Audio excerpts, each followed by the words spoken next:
რა თქმა უნდა, ვიღაც უხდიდა და მათ შორის Deep State. ოცნება მშვიდობიანი საპროტესტო აქციების კრიმინალიზების მცდელობის შემდეგ ისევ ჩვეულ პროპაგანდას მიმართავს და საკუთარ ამომრჩეველს გამოგონილი Deep State-ით კვებავს. ფაქტია, ივანიშვილის გუნდისთვის თვეების განმავლობაში გადაკეტილი ქვეყნის მთავარი გამზირი იმდენად გამაღიზიანებელია, რომ აღარ შეურაცხყოფელ განცხადებებს ერიდებიან და იერიში აქციის თითოეულ მონაწილეზეც მიაქვთ.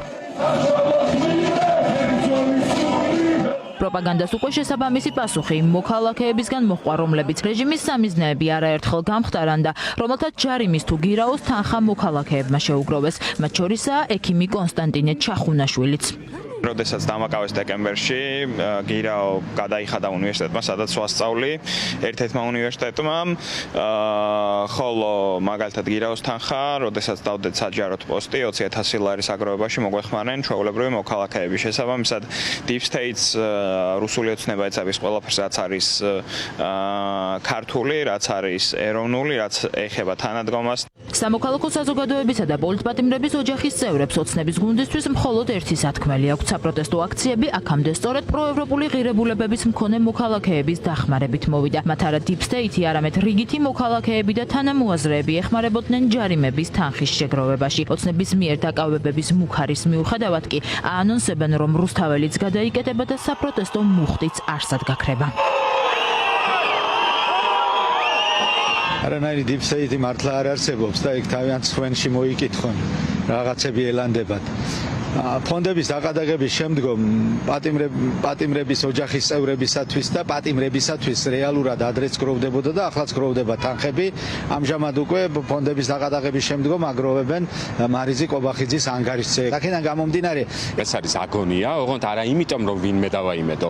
ნამდვილად აგონია, იმიტომ, რომ კიდევ ერთხელ ვამბობ, ნორმალურ ქვეყანაში, სადაც ნორმალური ადამიანები მართავენ პოლიტიკურ პროცესებს და სათავეში უდგანან როგორც მართველი გუნდი, მათ ასეთი პანიკა და ისტერიკა ნამდვილად არასდროს არ აწუხებთ ხოლმე და შესაბამისად აი ასეთ სისულელეს არ უთმობენ ერთ წამსაც კი. რეპრესიული კანონების კიდევ უფრო გამკაცრებას წინ უძღოდა იმ საქველმოქმედო ფონდების დაყადაღება, რომლებიც რეჟიმის მიერ დაკავებულ და დაჯარიმებულ მოქალაქეებს ფინანსურ დახმარებას უწევდა. ნანუკა ჟორჟოლიანი ოცნების პროპაგანდის პასუხად საგამოძიებო უწყებისგან ითხოვს ისეთ მტკიცებულებას, რომლითაც დადასტურდება, რომ მის ფონდს Deep State-ი აფინანსებდა, თუმცა მსგავსი რამს საგამოძიებო უწყებამ ამ დრომდე ვერ წარმოადგინა. ამდენი ხნის განმავლობაში პროკურატურამ რატო ვერცერთი გადარიცხვა Deep State-დან ვერ დადო?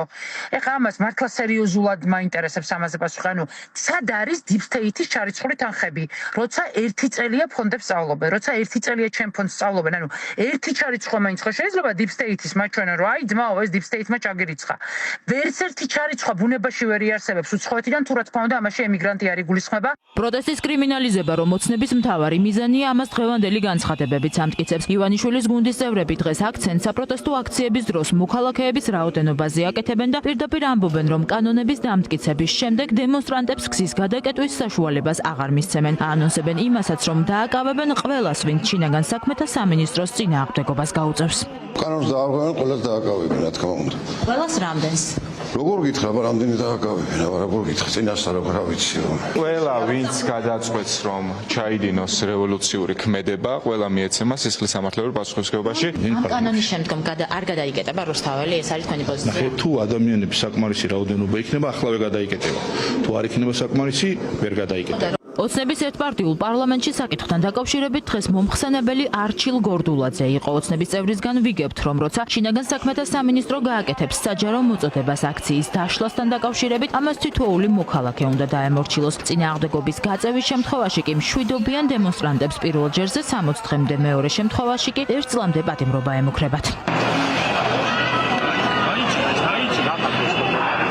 ოცნების პარლამენტში მანიფესტაციებისა და აქციების საკანონმდებლო პაკეტი უკვე პირველი მოსმენით დამტკიცდა. საკითხის განხილვის დროს იყო რამდენიმე ფორმალური კითხვაც და პროტესტის ასე გაუფასურების მცდელობაც. ანუ 7.5 ადამიანი კიდე კეტავს რუსთაველს, მაღალი საზოგადოებრივი ინტერესიდან გამომდინარე, თხოვნა მექნება ესეთი. რაც შეიძლება ადაპტირებულ ენაზე განმარტებული იყოს ეს ცვლილებები, რომ ადამიანების დიდმა ნაწილმა უმრავლესობა მოსახლეობის უფრო ადვილად გაიგოს, რასთან გვაქვს საქმე.